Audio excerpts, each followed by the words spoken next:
intend to be a close advisor. When Kirk and I visited about this opportunity, I wanted to make sure that I would have the option to forward an agenda of economic development, to listen, go out in groups and be as ambassador for seeking business and talking to businesses, talking to workers, find out how we're going to create jobs in the private sector for people in Illinois.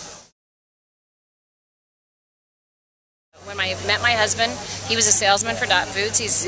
I've been in the family for 33 years, and we've grown from a small regional business to a national business. And all of us, my husband's one of 12, all of us family members chipped in and made sacrifices and considered employees as part of a family and team to grow a food business that employs a lot of people in West Central Illinois and all over the country, actually. We just announced plans to open a new facility in Dyersburg, Tennessee, and I believe that'll be the 9th distribution center. So I've learned a lot from my husband locating and doing business and the different aspects of how poorly Illinois is faring among its neighboring states, even California and New York, who we always tend to kind of use as a thermometer of how we're doing. And we're a very high cost of doing business state, and we've got to change that. And I know Kirk Dillard and I have the right keys and tools and skills and experience to make that happen.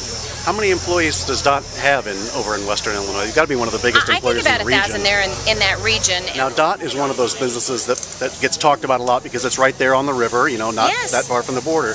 Has there ever been talk about, would it be better to go over just right across to Iowa, or, Well, I mean, I will say, my father-in-law was very dedicated to the work ethic of the people in West Central Illinois. When he was a small company, he found the work ethic to be unsurpassed, and he really wanted to stay locally with that work core and build on that. So, but nevertheless, we have distribution centers all over the country, and it just has given a real good keen insight to how poorly we fare among other states and the way we attract businesses and the way we do business in other states.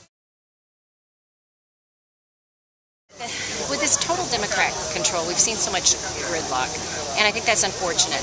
Certainly, this pensions crisis should have been resolved. The governor formed this committee because he wasn't able to work with the legislature to get it done like it should have been. So, I'm frustrated that I know in good faith we're trying to work out something, but so far, I think we've not come up with a framework or anything that's going to pass the House and the Senate and be signed by the governor and then pass the judicial test. So that's frustrating. Do you think the governor's veto of lawmaker salaries has caused something to stall the process? I don't. We've really tried to ignore that. We just think that is a silly public tactic that is just political posturing. If you give in on that kind of thing to say, we'll do what you say so long as you pay us, or if you don't pay us, it's just such a childish stunt.